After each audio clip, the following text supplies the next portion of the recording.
another really important feature of Fume that does get overlooked to a degree is your channels that you're exporting. Now, a lot of people usually, like, because by default it outputs fuel and smoke, you might just kind of keep them on and go about your day. And one of the biggest mistakes, especially with people who aren't too familiar with Fume, is that you'll just turn smoke off in your rendering tab, and that way the smoke's not there anymore. You don't need to worry about it. The thing is, you're still simulating smoke. Okay, so keep that in mind, that you're still outputting this information. Essentially, you can see what is actually being output through your exporting channels. So that way you might look at this and go, okay, well, what's missing? Okay, and this is something that I'll do a lot, especially if I'm doing a wavelet sim, is I might go and add in. Let's get my grid to open. I'll add in wavelet turbulence, and I might want to retime my sim later. And I might realize, well, for me to retime my fire, I'm going to need it to export the temperature as well. So here I can see everything that gets exported. Or say, okay, well, I don't need temperature, I can get rid of it. Or, or whatever else I need to do to this. But it's good because it allows me to see exactly what is being written out. It helps me troubleshoot what I'm doing. So for instance, I've turned wavelet off.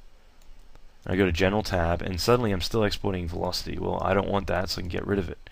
Some of them that I want to get rid of, like smoke or fuel, it'll say basically that I can't because I need to go and turn them off in here. So I turn off smoke and fuel or something like that, then essentially I go to General and nothing's being exported. I've never done this, but obviously it's not really calculating anything, so my entire sim is really quick to work with. So that's important to keep in mind, is essentially how this works. But the other thing to keep in mind too is that when I'm exporting my channels, and we'll get into this in a moment a bit more, but when I run a sim, let's just initially run one with fuel. I'm only going to simulate to about frame 30 will do. And we'll just notice that my file sizes are essentially something like this. So again, this is really low res, and the adaptive grid's even smaller, but essentially you look at 2K, 3K, yada yada yada. Now, if I were to enable velocity, temperature, and turn on smoke, and I simulate this, suddenly we're exporting 3 more channels, so it's 4 times the amount of information that we're storing. So I go back to my General tab and we view this. We'll notice that suddenly my file sizes are a little bit more than 4 times the size.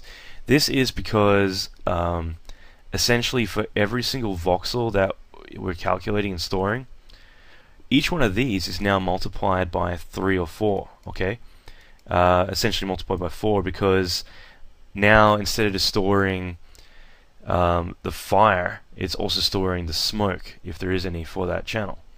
It's also going to store the temperature and the velocity. So we're storing more and more information into there. We're also calculating more information.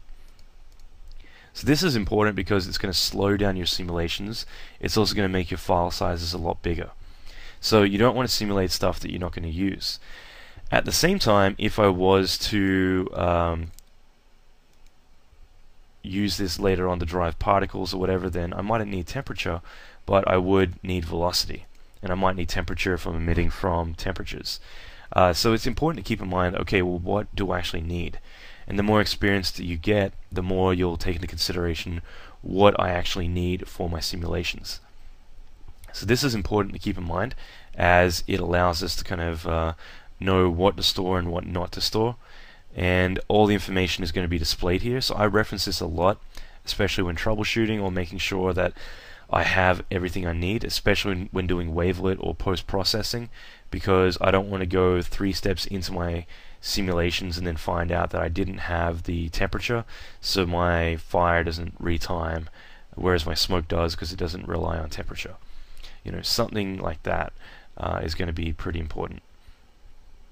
So that is something just to look at, is what channels are being exported, and keep that in mind. If I want to use motion blur inside of 3D, then this might be something I'm going to need. Same thing to drive particles and whatever.